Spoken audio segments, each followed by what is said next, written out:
Notre pays dispose au moins de 2 niveaux de protection pour ses citoyens. Le niveau national et le niveau international, vu que nous sommes membres des Nations Unies. Donc, l'ONU a adopté en 1990 des principes de base pour prévenir les crimes et les traitements des délinquants. Ces principes sont énumérés en 26 dispositions réparties en 6 catégories, à savoir les dispositions générales portant sur les principes 1, 2, 3, 4, 5, 6, 7 et 8, les dispositions spéciales portant sur les principes 9, 10 et 11, et les dispositions de maintien de l'ordre en cas de rassemblements illégaux qui comportent les principes 12, 13, 14, les dispositions de maintien de l'ordre parmi les détenus, les prévenus, condamnés, incarcérés, qui concernent les principes 15, 16 et 17, et les dispositions sur les aptitudes, formations et conseils. Ce sont les principes 18, 19, 20 et 21. Et enfin, les dispositions concernant les procédures d'établissement des rapports d'enquête, les dispositions 22, 23, 24, 25 et 26. Je vais vous expliquer tout ça après, parce que ça paraît un peu nouveau pour certains. Le droit politique béninois, en dehors de ce qui est recommandé sur le maintien d'ordre, reste lacunaire.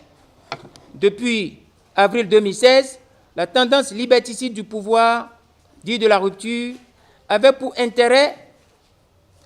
intérêt plutôt dans l'opacité répressive traduite à travers le code pénal, notamment adopté par moins d'une dizaine de députés. Presque de manière expéditive, vous vous souvenez. Je me souviens aussi qu'à la suite de ce débat, l'honorable Mitokwe avait dénoncé le fait qu'il s'agissait d'un braquage de la démocratie. Alors, ce code est resté exagérément muet sur l'encadrement pénal des manquements déontologiques en cas de recours à la force et à l'utilisation des armes à feu par la puissance publique, même si la Constitution garantit et protège la personne humaine, confère alinéa 8 et 9 du préambule de la Constitution et article 8 de la Constitution. La loi portant code pénal ne s'est intéressée qu'aux sanctions pénales des auteurs, co-auteurs et complices de manifestations illicites, ce qu'on appelle généralement les attroupements, de violence et de voies de fait de manière générale. Mais il y a un décret, le décret numéro 2005-377 du 23 juin 2005, portant réglementation du maintien de l'ordre public, qui est le seul test national significatif à ce jour en matière de recours à la force, de recours à l'utilisation d'armes à feu. Ce décret est organisé en 4 chapitres. Chapitre 1, des dispositions générales, articles 1, 2, 3, 4, 5, 6. Chapitre 2, de l'emploi des différentes forces, articles 7, 8, 9, 10, 11 et 12. Chapitre 3, des réquisitions, articles 13, 14, 15, 16, 17, 19, 18 et 19. Et puis, chapitre 4, qui est très très intéressant, de l'usage de la force et des armes, qui part de l'article 21, des articles 21, 20, 21, 22, 23, 24, 25, 26, 27, 28, 29 et 30. Il est normal que les journalistes, que les gens qui s'intéressent aux questions de droits de l'homme s'intéressent à ces articles. Ce décret a repris, dans une certaine mesure, l'esprit des principes de base de l'ONU sur le recours à la force et à l'utilisation des armes à feu. Je voudrais rappeler que ces principes ont été adoptés en 1990, au cours d'une réunion, le 8e congrès des Nations Unies, qui s'est tenu à Havane du 27 août au 7 septembre 1990. Et les années 90 doivent dire quelque chose dans la période des troubles, des mouvements qui ont amené à la chute du mur de Berlin. D'une manière constante, je disais que le recours, l'utilisation des armes à feu est exclusivement indexé à la légitime défense ou à l'obligation d'empêcher la commission d'actes attentatoires à la vie d'autrui. La République est test. La vie en communauté est test. Et tout ce que nous devons faire doit rester dans le cadre des tests. Lorsque nous avons recours à l'utilisation des forces, nous avons recours aux forces, et que nous avons recours à l'utilisation d'armes à feu, cela est enfermé dans les principes de base des Nations Unies. Et ces principes de base sont clairs sur les dispositions générales, les dispositions spéciales, la formation, comment on fait le rapport et la situation des responsabilités. Ces principes, surtout le principe 9 des Nations Unies, dit qu'on ne peut recourir à l'usage, à l'ouverture de feu qu'en cas de légitime défense. C'est-à-dire que si je suis policier, agent de police, si je suis militaire, soldat, et qu'on m'envoie réglementer l'ordre dans les services de maintien d'ordre, quel que soit le degré de la délinquance, je ne peux ouvrir le feu. Je ne peux tirer que lorsque je suis en situation de légitime défense. Et la situation de légitime défense est expliquée en deux phases. Soit on veut tirer sur moi, alors que je suis soldat, je suis réquisitionné pour maintenir l'ordre, et les manifestants, les délinquants, ont ouvert ou tiennent des armes et ouvrent le feu sur moi. Là, c'est une situation de légitime défense. Ou soit, je suis commis requis pour maintenir l'ordre, mais je vois que les délinquants ne s'attaquent pas à moi, mais s'attaquent à d'autres et veulent détruire d'autres vies. Il y a une constance dans cette explication. Il n'a jamais été question d'infrastructure,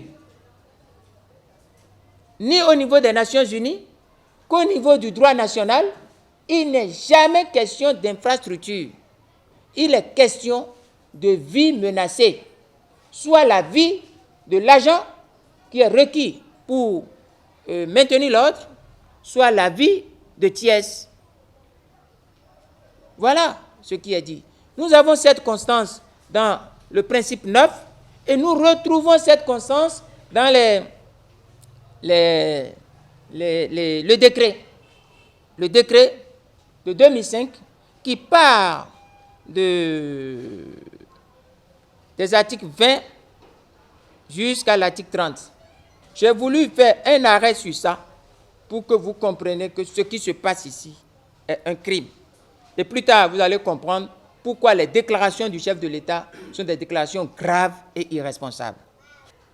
Les 1er et 2 mai, qui a donné l'ordre de tuer et qui sont ceux qui ont tué? On ne peut pas faire le silence là-dessus. Nous sommes dans une république.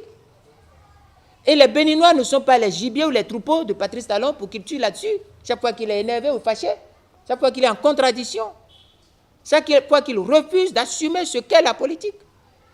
La politique, ce n'est rien d'autre que le siège de dialogue, de négociation. C'est tout. Et à l'intérieur d'une nation, il n'y a pas d'inimitié, il y a des adversités. Les citoyens béninois ne peuvent pas s'appeler des ennemis lorsqu'ils parlent de la politique. Si nous sortons de la politique, nous pouvons parler de l'inimitié. Mais dans aucun traité de politique, de politologie, vous allez voir que des citoyens d'une même nation sont des ennemis, au point que lorsque l'un n'est pas d'accord, ils prennent les armes pour tirer sur les autres et dire qu'il fait régner la paix par les armes. Donc, c'est très très important de savoir ce qui s'est passé les 1er et 2, et qui a donné l'ordre, et qui sont ceux qui ont tué.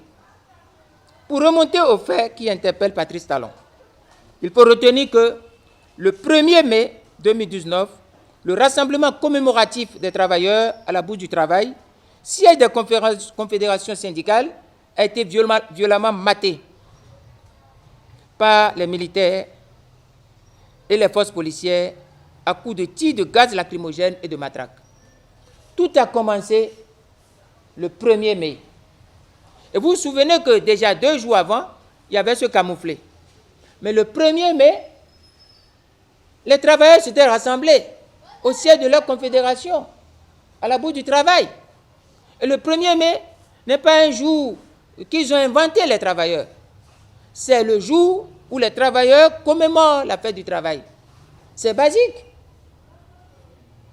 Le pouvoir peut être totalement détraqué, mais ce pouvoir doit faire une parenthèse le 1er mai pour savoir que c'est un jour de commémoration. Mais non, il y a eu cette cérémonie qui est violemment matée à coups de gaz lacrymogène, de matraque, et même de flashball.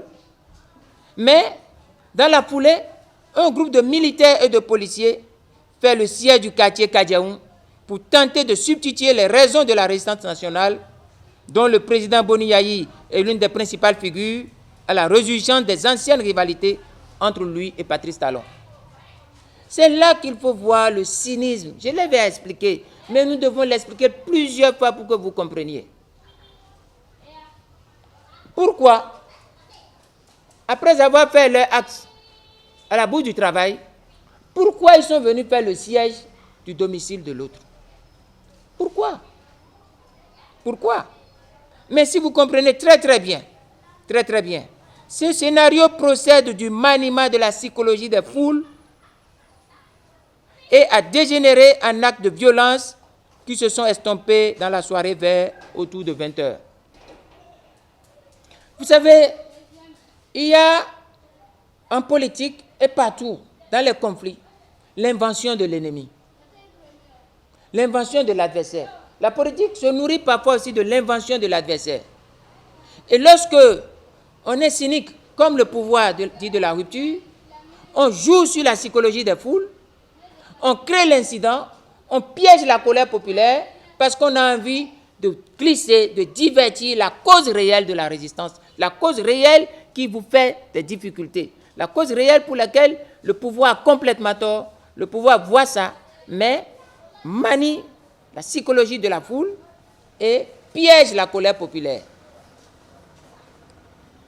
Alors, cette violence s'est estompée vers la soirée autour de 20 h, 20h30, 21 h. Avant qu'un commando répressif, notamment introduit à la suite d'une coupure de l'électricité dans la rue de l'ancien président Boni Yayi, ne tire à bout portant sur les populations. Bilan, plusieurs personnes ont été victimes. C'est le scénario. Il faut bien reconstituer ce scénario. Nous allons demander à toute la communauté internationale, à tous les hommes qui défendent les droits de l'homme, Amnesty International et à toutes les organisations de défense et de protection des droits de l'homme, de demander une reconstitution et de demander dans la rue du président Boni Yayi qui a tué la nuit du 1er et à quelle heure, puisque les populations sont là, puisque les témoins existent. À quelle heure? Est-ce que dans la rue, il y avait une banque? Est-ce que dans la rue, il y a une infrastructure qui a été vandalisée dans cette rue jusqu'à aujourd'hui? C'est ça que vous allez voir où se situe le mensonge. Nous n'allons pas tolérer cela. Nous avons le devoir de reconstituer les faits. Et c'est vous les journalistes. Les faits sont sacrés. Les commentaires sont libres. Selon plusieurs témoignages, des corps ensanglantés auraient été convoyés vers des centres de santé, le service des urgences ou de la morgue du CNHU, ou vers d'autres morgues ou ailleurs. Parce qu'il y a des témoignages sur ce qui s'est passé cette nuit dans certains centres de santé et surtout dans le service des urgences du CNHU et surtout également au niveau de la morgue.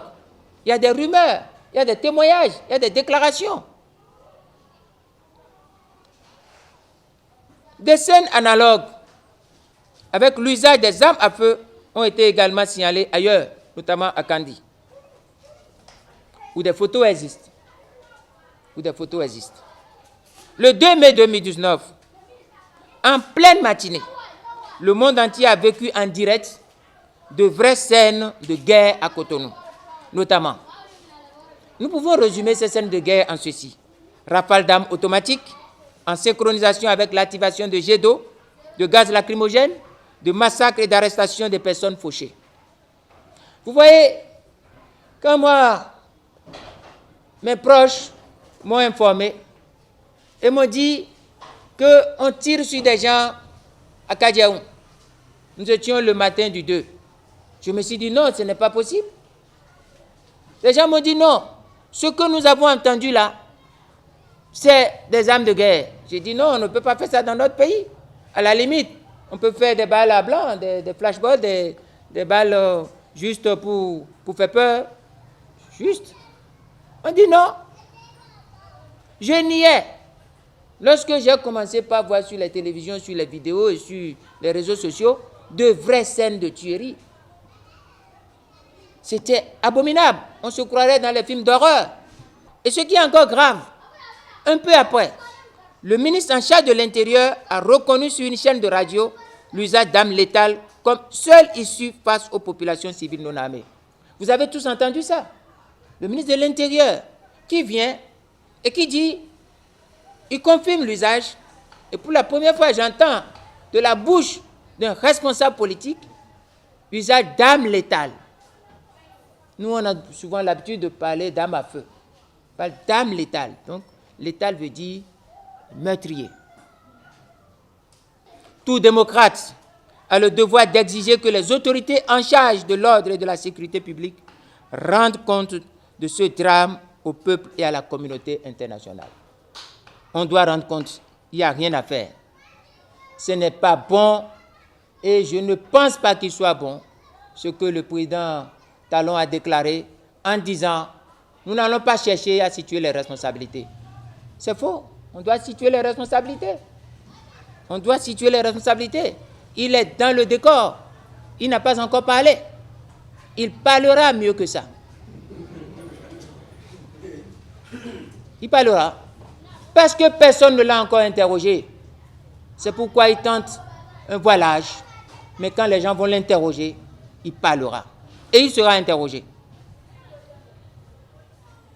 Le président de la République, en ce qui le concerne, devra impérativement éclairer le peuple béninois sur la base des dispositions générales en lien avec les principes éthiques liés au recours à la force et à l'utilisation des armes à feu, confère premier principe des Nations Unies. Les autorités en charge du maintien de l'ordre ont-elles observé les principes 2, 3, 4, 5 qui préconisent les moyens non violents afin d'éviter les pertes en vie humaine et qui interdisent l'usage fantaisiste sans évaluation attentive et préalable, sans contrôle d'armes à feu, de moyens de répression meurtrière. Les autorités ont-elles respecté le principe 6 en présentant à leurs supérieurs un rapport tel que l'indiquent les principes 22 et 11 F sur l'événement des 1er et 2 mai 2019. Puisqu'il est dit que lorsque des événements du genre interviennent, on doit établir un rapport sans délai. Sans délai, donc immédiatement tous travaux cessants. Est-ce qu'ils l'ont fait sur ces événements? Qui sont ceux qui ont tiré sur les populations non armées? Quelles sont les preuves qu'ils ont été régulièrement soumis aux tests d'aptitude à faire usage de la force, telles que l'indiquent les dispositions sur les aptitudes, la formation et les conseils sur le recours à la force et à l'usage d'armes à feu? Où sont les preuves des derniers tests auxquels ils ont été soumis? De quel accompagnement psychologique ont-ils bénéficié? Confère les principes 18, 19, 20 et 21. Il faut qu'on vous explique. Une république, ce n'est pas du désordre. Pour remettre les armes dans les mains de quelqu'un et pour demander à cette personne d'aller maintenir l'ordre, on ne donne pas ça à n'importe qui. Ce n'est pas possible. Les personnes à qui on doit remettre des armes pour aller maintenir l'ordre, pour aller faire face à la délinquance, ces personnes sont d'abord formées. Ils ne sont pas formés au maniement des armes, mais ils sont formés à la psychologie des foules et des personnes. D'abord. Deuxièmement, ils ne sont pas seulement formés, mais ils sont sur une liste qui forme le corps des personnes dédiées à accomplir de telles missions. Mais troisièmement, ça ne suffit pas. Ils doivent suivre des formations régulières et des tests d'aptitude à accomplir des actes de ce genre. Ceux qu'on a envoyés, est-ce que ces personnes répondent à ces critères? Si ces personnes ne répondaient pas à ces critères, celui qui les a envoyés est fautif. Et eux-mêmes sont fautifs. Parce qu'ils doivent savoir qu'ils ne peuvent pas aller accomplir cette mission. Les armes sont extrêmement dangereuses pour que la République les mette dans les mains de fous, d'irresponsables, de détraqués, de mafieux. On ne peut pas. On ne peut pas. Et puis, Il y a quelque chose. Il y a quelque chose. Même si nous laissons tout ça, la procédure d'ouverture de feu, la procédure de réquisition et d'ouverture de feu répond à un cérémonial. Lorsque vous voyez sur les vidéos, ce que moi j'ai vu sur les vidéos du 2, c'est des gens qui sont débarqués de leur camion et qui en même temps ont commencé par tirer. Je suis sûr que vous avez vu tout ça. Mais ça ne peut pas se faire comme ça. Ça ne peut pas se faire comme ça. Parce que le cérémonial, que ce soit des principes des Nations Unies, ou que ce soit sur le décret organisant le maintien d'ordre au Bénin, le cérémonial est clair. Il faut que l'autorité civile, ou l'autorité qui fait office de donneur d'ordre, l'autorité qui fait la réquisition, il faut que l'autorité soit présente sur les lieux. Mais pas en n'importe quelle tenue. En tenue comme moi. Il doit être en tenue officielle. C'est-à-dire, s'il est préfet, il doit porter casquette, galon et tout. En dehors de ça, il doit porter l'écharpe de la République. Cette personne doit être visible, distinguée par les manifestants. Et cette personne se présente. Non seulement elle se présente, mais elle annonce la réquisition des forces pour l'ouverture de feu. De manière à ce que cela soit audible. Audible, non seulement audible, mais que ce soit compris par les manifestants. C'est pourquoi on exige que ce soit dans la langue la plus parlée, la langue largement usuelle dans la zone ou au niveau des manifestants. Et cela ne suffit pas.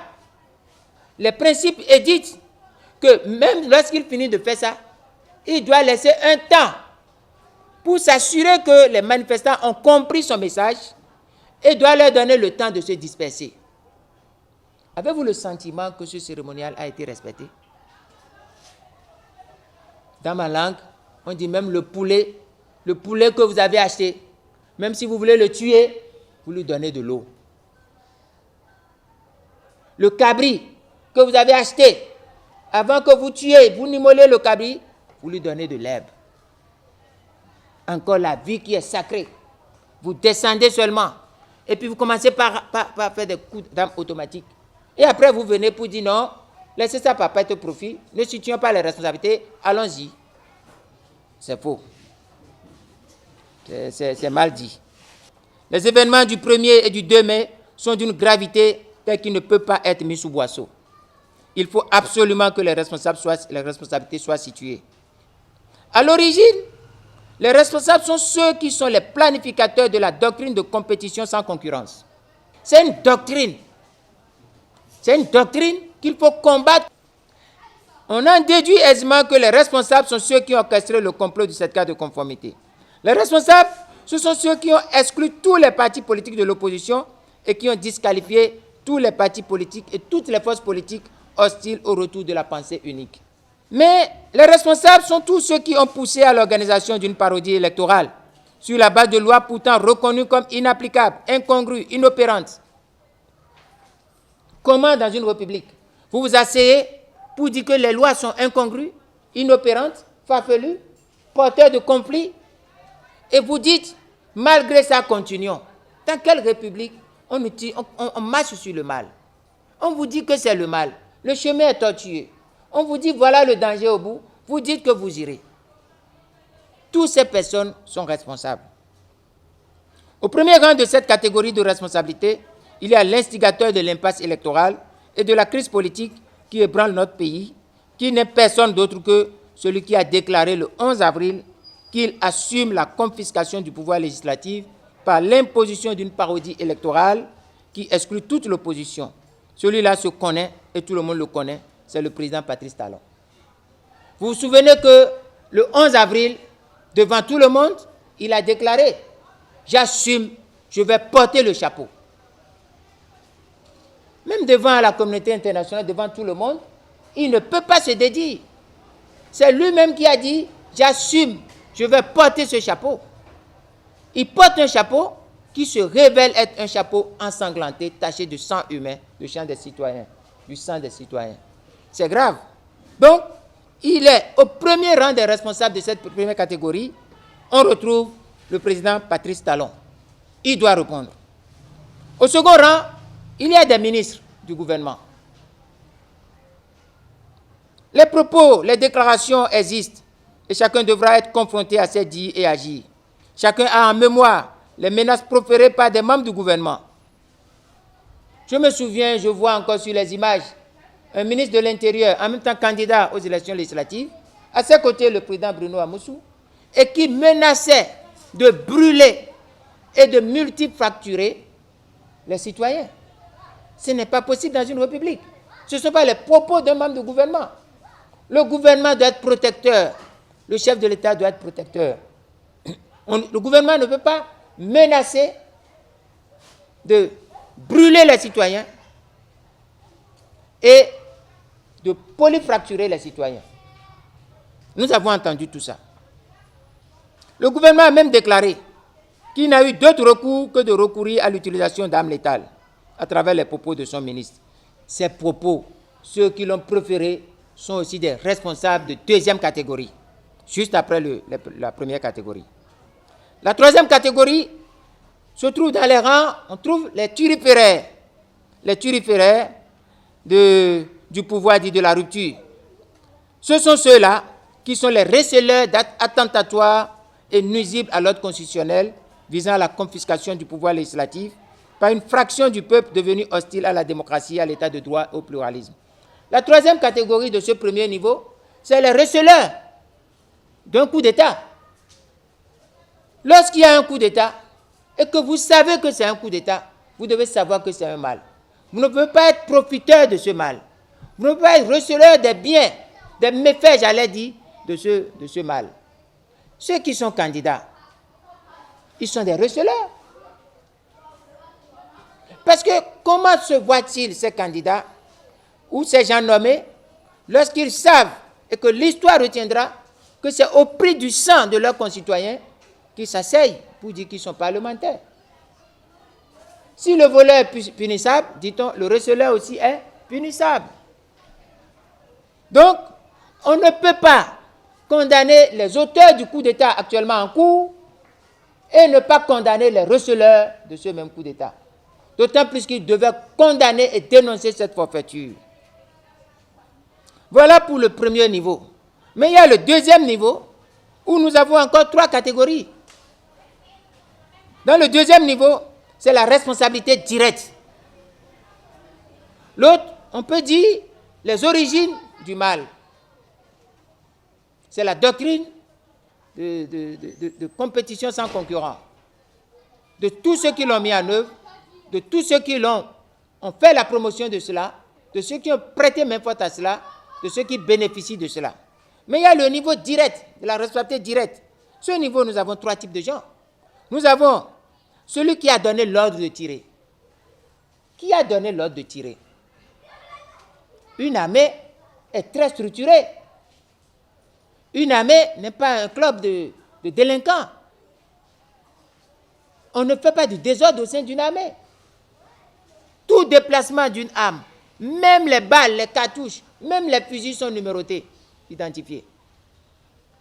La balle que vous avez, la cartouche que vous avez, il y a un numéro. Celui qui vous l'a donné, ce que vous devez aller faire avec ça, tout est noté dans un registre. Et au retour, vous rendez compte et de l'arme et des munitions. Vous devez pouvoir dire à votre chef ce que vous avez fait avec chaque munition et dans quelles conditions. Donc, on doit savoir qui sont ceux qui ont donné l'ordre de tuer. Ceux-là ont reçu l'ordre de qui? Qui sont ceux qui ont planifié? Parce que lorsqu'on donne l'ordre dans l'armée, il faut lever, il faut prendre les gens pour aller. C'est l'organisation. Il faut aller sur le terrain et exécuter. C'est l'exécution. Qui sont ceux qui ont planifié, organisé les tueries? Ceux qui ont tiré effectivement. Et à qui ils ont rendu compte? On ne peut pas dire que depuis ce jour, ils n'ont rendu compte à personne. Ils ont rendu compte à qui? Ces personnes sont connues. Je voudrais vous dire qu'au terme des articles 19 et 36 de la Constitution de la République, aucun Béninois n'est tenu d'exécuter tous les ordres qu'on lui donne. lorsque les ordres sont les ordres prohibés, refusés, interdits par les articles 19 et 36, aucun Béninois n'est tenu de l'exécuter. Et en matière de recours à la force et à l'utilisation des armes à feu, le principe 26 énonce, et ça je vais vous citer ça, principe 26, l'obéissance aux ordres ne pourra être invoquée comme moyen de défense si les responsables de l'application des lois savent qu'un ordre de recourir à la force ou aux armes à feu ayant entraîné la mort ou des blessures graves était manifestement illicite et s'ils avaient une possibilité raisonnable de refuser de l'exécuter. De toute façon, la responsabilité du supérieur qui a donné l'ordre illicite est également engagée. C'est clair. C'est clair. Dans le cas que nous déplorons, tous les responsables sont identifiables, heureusement pour le peuple du Bénin. Tous, nous devons exiger justice et sanction, simplement parce que la vie est sacrée et la personne humaine est inviolable.